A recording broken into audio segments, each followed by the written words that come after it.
Hi all, welcome to another short tutorial. I'm actually hemming some trousers for a customer, some corduroy, and I've got some trousers I've got to hem. I'm just going to quickly just go through a short tutorial. I've got a full tutorial on hemming trousers on some previous videos. So if you search for them, you'll get the full video, but I'm not going to get into that here. I'm just going to give you some short tips, okay?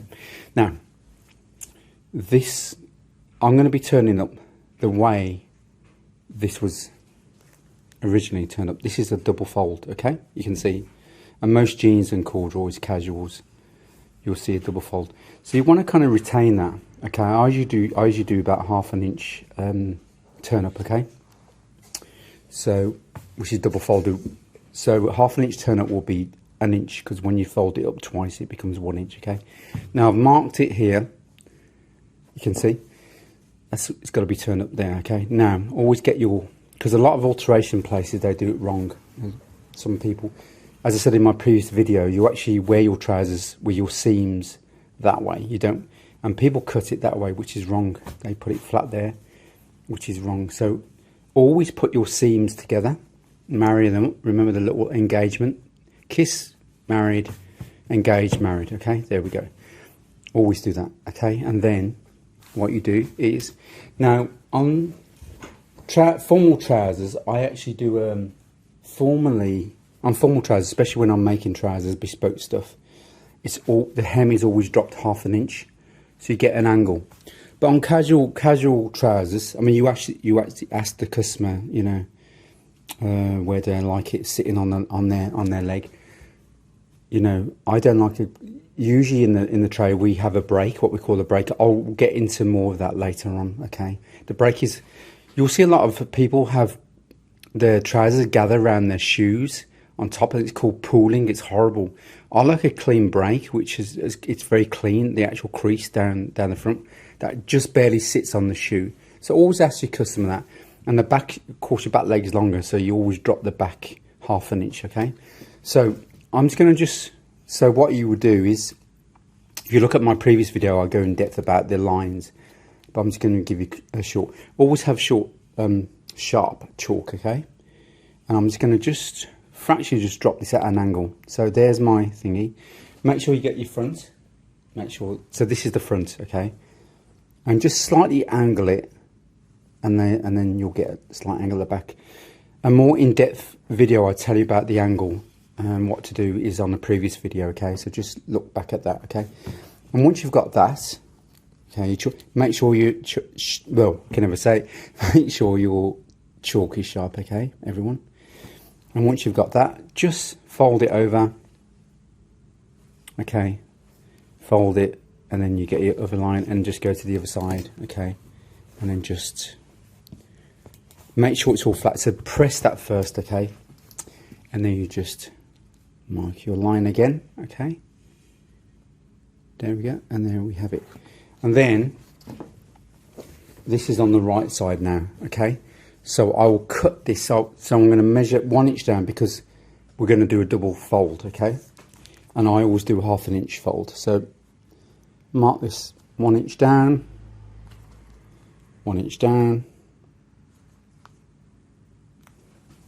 Okay, let's get this in the shot there for you. And then just, okay, once you've done the one leg, you've got to do both legs, okay? Now, so you do the same, so you get your other leg. So I would usually, you know, there's nothing set in stone in my methods, okay? I just do things as efficiently and as easy as possible for everything I teach and what I do, okay? So you get your other leg, okay? Place that down. Remember, the seams have got to go on top of the seams. That's how you wear your trousers. Your legs actually go inside that way, okay? And then what you do, just bring back your other leg. So, I mean, they can be on top, they can be on bottom. It doesn't really matter. As long as you've got both legs on top of each other, that's fine, okay? Put them on top of each other. And then at the bottom, make sure at the bottom they're level, okay? Now, some factories, years ago anyway, some legs were a bit longer. They're just the way they manufacture. I had an Armani pair of jeans, and it's like 3/4 of an inch longer. Rarely will you get those kind of You know, I suppose the more cheaper brands, the more you'll get a discrepancy between the legs. So just be careful, just be aware. But majority of manufacturers now, it's pretty accurate. So usually, I mean, it's quite rare occurrence I'll actually get one leg that's slightly longer than the other. Of course, when I'm making bespoke trousers, you know, I don't get that because I actually cut the patterns myself. But anyway, so you just get that on top, okay? Now sometimes on trousers, but sometimes on corduroys you don't get. You can transfer the marking but by just banging down, okay? See, it's marked it. So you can do that way, okay? Or just place it on top and just transfer the marking. So I'll just transfer the marking to the other side, okay? Just make sure the level at the bottom, okay? And it's there. There we go, okay? And you do the same thing, you know, mark it, and then do your 1 inch down. Right, okay. And all you do is, all right, on here, let's get my sharp scissors. And then you just cut that 1 inch, okay, below, which will be your hem allowance, okay? Okay. Once I've actually marked it and cut it, you can see the 1 inch. Then I usually do, some people will actually set the machine and I'll actually fold it and then fold it twice, and then they'll zoom down and go that way. But I don't do that way. So you can do that way if you're used to doing that way, then do it. But my easiest method is this: just turn up where your chalk mark is, okay, and just press it around, okay,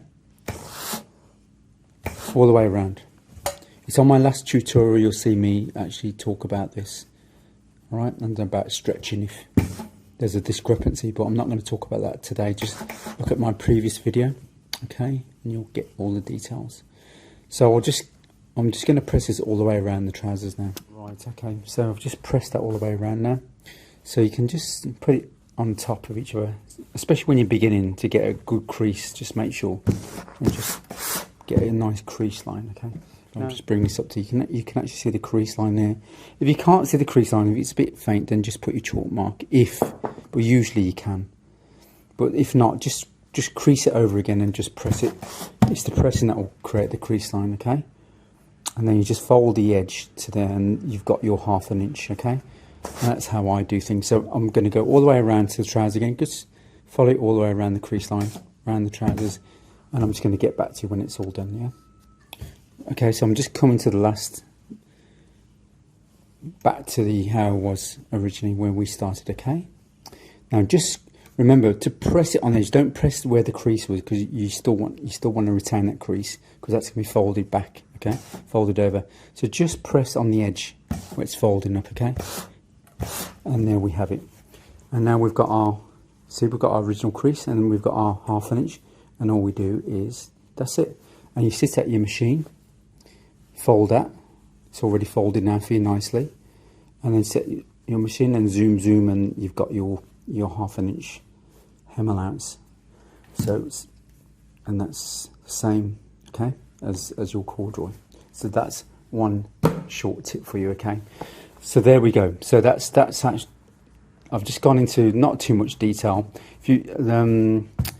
If you look back at my video on shortening trousers, you'll see I'll go into a lot more depth about how to hem trousers, okay? So that's a little short tip for you there, okay? So hopefully that's helped you. See you soon. Ciao.